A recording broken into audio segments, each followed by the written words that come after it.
사망한 남편 계좌 돈 옮긴 아내, 왜 유죄일까요? 세상 떠난 남편 계좌에서 이체한 아내. 은행에 사망 사실 안 알리고 이체한 것이 화근이었습니다. 여러분, 요즘은 현금보다 은행 계좌나 휴대폰 이체를 통해 돈을 주고받는 일이 많습니다. 그런데 혹시 배우자나 가족이 세상을 떠난 뒤 남아있는 계좌에서 돈을 그냥 옮기면 어떻게 될까요? 많은 분들이 어차피 가족 돈인데 뭐가 문제겠어? 라고 생각하실 수 있는데요. 실제로 이와 관련해 법원에서 유죄 판결이 나온 사례가 있었습니다. 서울 동부지방법원에서 있었던 일입니다. 60대 여성 A씨는 2022년 초 남편이 갑작스럽게 세상을 떠난 후 며칠 지나지 않아 남편 명의 은행 계좌에 접속했습니다.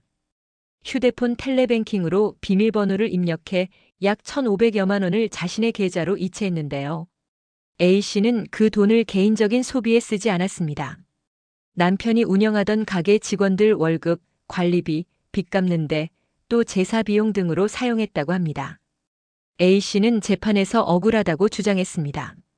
나는 정당한 권한이 있다고 생각했고 재산상 이익을 취하려는 의도도 없었습니다. 단순히 남편 사업과 가정을 위해 돈을 옮긴 것뿐입니다. 하지만 재판부의 생각은 달랐습니다. 법원은 이렇게 말했습니다. 만약 은행이 남편이 이미 사망했다는 사실과 공동상속인의 존재를 알았다면 아내 혼자 마음대로 이체하는 것을 절대 허락하지 않았을 것이다. 은행 입장에서는 다른 상속인들에게도 예금을 돌려줘야 할 의무가 있기 때문에 아내가 몰래 돈을 이체하면 이중으로 돈을 지급해야 하는 위험이 생긴다. 즉, 금융기관에 실제 손해가 발생하지 않았더라도 절차를 무시하고 무단으로 이체했다면 범죄가 성립한다는 것입니다. 재판부는 또 이렇게 덧붙였습니다. 공동상속인이 피상속인의 예금을 인출하려면 가족관계증명서 같은 서류를 제출하고 은행이 정한 절차에 따라 명의를 공동상속인으로 바꾼 후 출금해야 한다. 결국 A씨는 컴퓨터 등 사용 사기라는 죄목으로 기소돼 벌금 200만 원의 집행유예 1년을 선고받았습니다.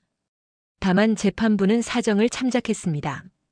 갑작스러운 남편의 죽음으로 정신이 없었고 또 급하게 가게 운영비와 직원들 급여 등을 챙겨야 했던 상황이었다. 게다가 A씨가 초범이라는 점도 고려했다. 고 전하고 있습니다. 시니어 여러분, 이런 일이 현실이라는 점, 이런 경우 우리가 쉽게 생각하면 안 된다는 사실을 유념하셔야겠습니다. 가까운 가족이 세상을 떠나면 누구나 당황스럽고 경황이 없습니다. 그러나 은행 계좌의 돈은 자동으로 가족 거가 되지 않습니다. 반드시 은행에 사망 사실을 알리고 상속인들이 함께 서류를 갖춰서 정식 절차를 밟아야 합니다. 그렇지 않고 급한 마음에 돈을 옮기면 의도가 선하더라도 법적으로 사기죄가 될 수 있는 겁니다.